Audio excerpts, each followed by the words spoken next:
Hey guys, welcome back to the Sniper Chronicles. We're coming back at you with another Ratchet video. This time something probably from the back wall of Ratchets. It's a Herbrand. Looks like a 60s style vintage Herbrand. And this one happens to be the S-9 Herbrand USA. And it's a long one. This is a half inch drive ratchet, and this measure is about 15 inches on this one, so it's kind of a long breaker barish style of ratchet. But before we jump into it, if you could do me a big favor and hit the like button and hit the subscribe button and help me out to grow this channel. Basically, it's absolutely free. You don't have to pay anything. You just press that button right there, says subscribe, and you're all set. And if you do, I really appreciate it.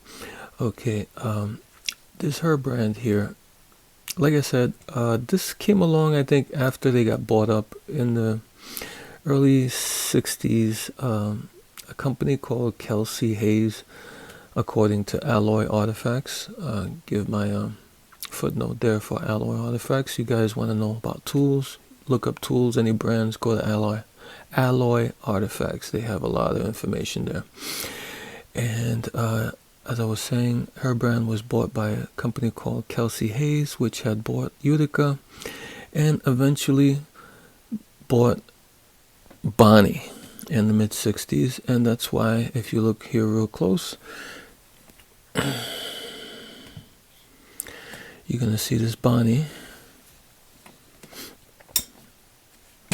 is the same ratchet as this Herbrand, and this is a Bonnie AA707H ratchet from, I'm guessing, from the 60s, and it's identical to this Herbrand, which fell under the Kelsey Hayes Utica umbrella of tools. So I guess they mix and match. There was a lot of, throughout the history of tools and ratchets, there's a lot of mixing together and buying and consolidating companies. So a lot of the companies you see that were big in tools back then, they got bought up and then bought up and bought up and bought up, and until eventually they cease to exist. A lot of them today cease to exist, like Bonnie and Herbrand. So let's take a look inside of this ratchet. Before we do that, let's look at the handle. Has a knurling, has a decent knurling, not too bad. Looks like there's a little bit of abuse here. Looks like somebody treated this as a breaker bar at some point. Looks like it was mashed or beat with a hammer, maybe something heavy. But let's open it up and see what we find. And I think that these ratchets look kind of modern for its time. 60s, mid 60s, early 60s. They look pretty modern. They look more like something that you would see today. Has this nice teardrop head. The switch looks kind of small and out of the way. So, I don't know, aesthetically it looks more modern than you would think of, like older Herbrand ratchets and stuff like that. Has a snap ring, holds it all together, and has the plate and the gear. The plate's pretty thick and it's formed. It has a lip up here that the snap ring kind of goes around. Usually, not sure, maybe that they did that because it helps with to keep the gear more secure, I would say, because it's thicker up here. Overall, it's thicker where the gear rides in there in that channel. So kind of a little extra strengthening there.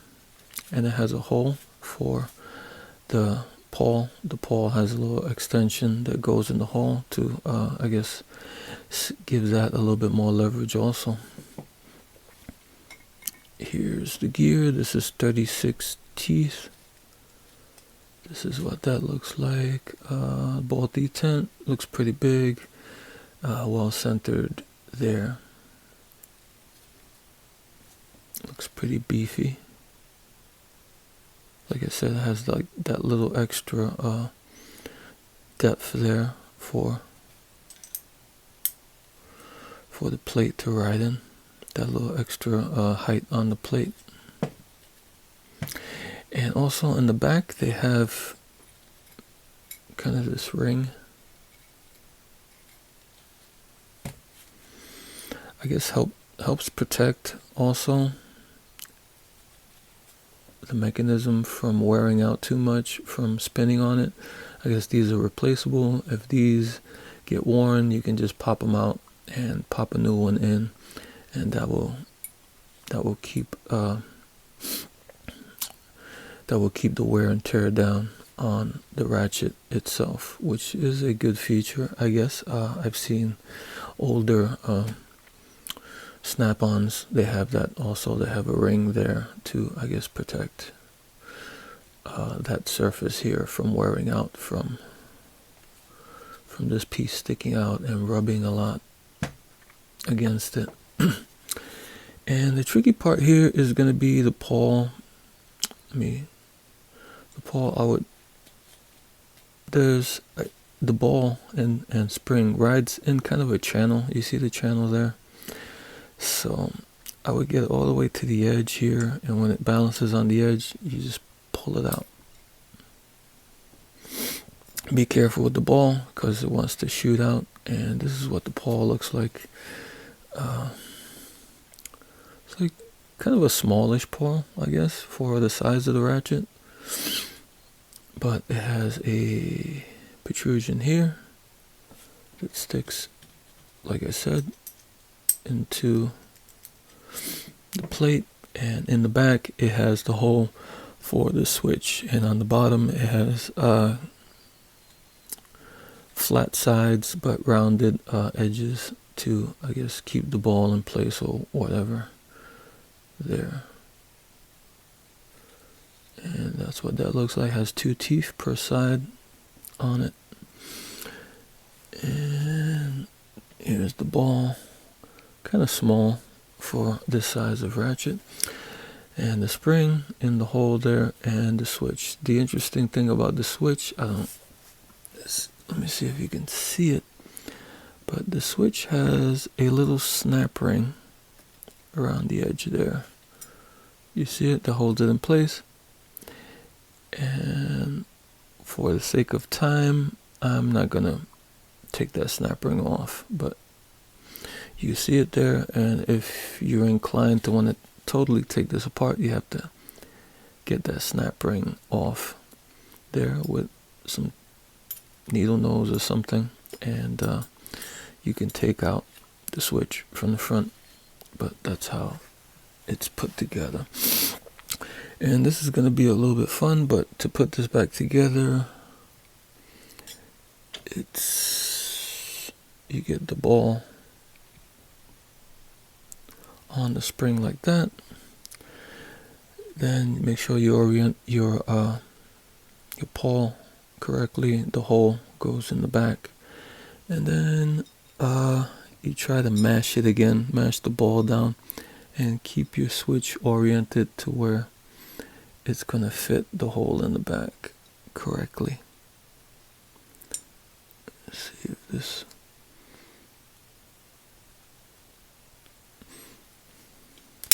There you go. Let's see if it's working correctly. Yeah, it's working. It might take you a few tries because it's kind of, I don't know, it feels kind of wonky when you push the pawl in, trying to connect with the switch on the back. So, don't blame me if you have problems getting it on, but it shouldn't be that bad. And then you put this ring back in, and this one kind of snaps in like that, and you drop your Drop your gear.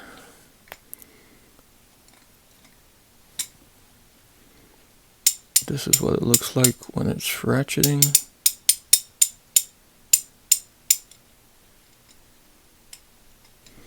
And you put your plate back on with that protruding lip sticking up. Make sure it goes over the protrusion of the pawl.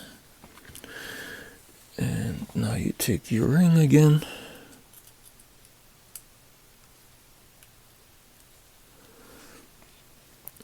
And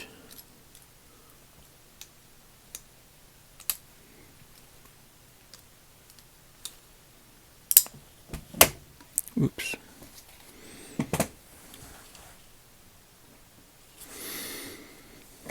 And you get your ring back in. And you test it out. See if it's working, and it's working. Yeah, kind of an interesting design. Not sure who made this because, like I said, they got bought up. By this time, Herbrand was bought up by a different company. And I guess when Bonnie was making those other ones, they were also bought up by the Kelsey Hayes company. So don't know where the design came from really. If it was a Herbrand design or a Bonnie design. I'm more inclined to think it was a Bonnie design because from this looks a lot different than what Herbrand was making originally in the 50s and 40s. So I'm more inclined to think maybe this is more of a Bonnie design that got run through different companies. Well, there you go. It's pretty, I would say it's pretty heavy duty ratchet. If you can find one, don't know if I would put it to use, being that it's not too common, but it's I'm pretty sure it will do the job you need it to do whenever you need it. Okay guys, until next time.